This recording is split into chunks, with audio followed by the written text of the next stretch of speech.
शहरात गजानन नगर उघडा महादेव या परिसरामध्ये ओजस्वी लेडीज एम्पोरियम परभणी आयोजित महिलांसाठी 3 दिवसीय वर्कशॉप हेअरकट हेअरस्टाईल ब्युटिशियनला सुरुवात करण्यात आली। या कार्यक्रमाचे उद्घाटन अपर्णा लोणारकर चंद्रपूर यांच्या हस्ते करण्यात आले।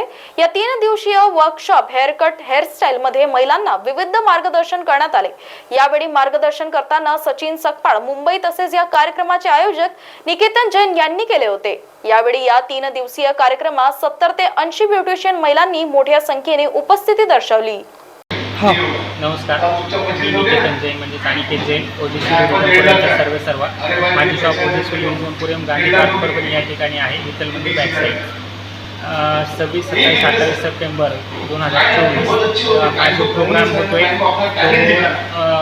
यासाठी मेकअप इंडस्ट्रीमधले फिल्म इंडस्ट्रीजमधले सचिन सर सपकाळ व makeup international makeup artist Alka ma'am Govind आणि जे अपर्णा मॅम आहेत ते चंद्रपूरच्या आलच्या उद्घाटनासाठी आणि याचं सर्व नियोजन केलं आहे आणि एक 70 ते 80 ब्युटिशियनचा सहभाग होता।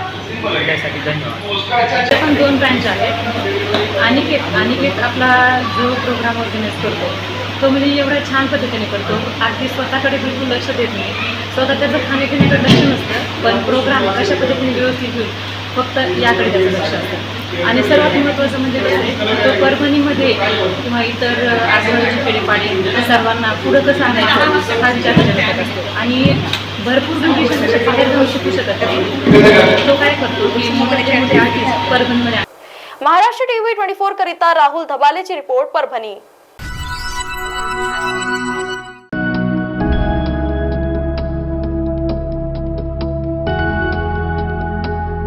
राज्यातील सहकारी आणि खासगी दूध प्रकल्पांना दूध पुरवठा करणाऱ्या दूध उत्पादकांना देण्यात येणाऱ्या 5 रुपयांऐवजी 7 रुपये अनुदान देण्याचा निर्णय राज्य मंत्रिमंडळाच्या बैठकीत घेण्यात आला आहे।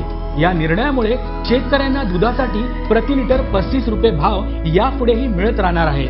दूध संस्था दूध उत्पादकांना प्रति लिटर 28 रुपये देतील, तर शासन वरील 7 रुपये अनुदान देईल। शासनाच्या वतीने प्रति लिटर 7 रुपये अनुदान दूध उत्पादकांच्या बँक खात्यात वर्ग करण्यात येतील। राज्यात गाईच्या दुधाचे दर पडल्याने दूध उत्पादकांना अनुदान देण्याचा निर्णय महायुती सरकारने घेतला आहे। ही योजना 1 ऑक्टोबर 2024 पासून राबविण्यात येईल।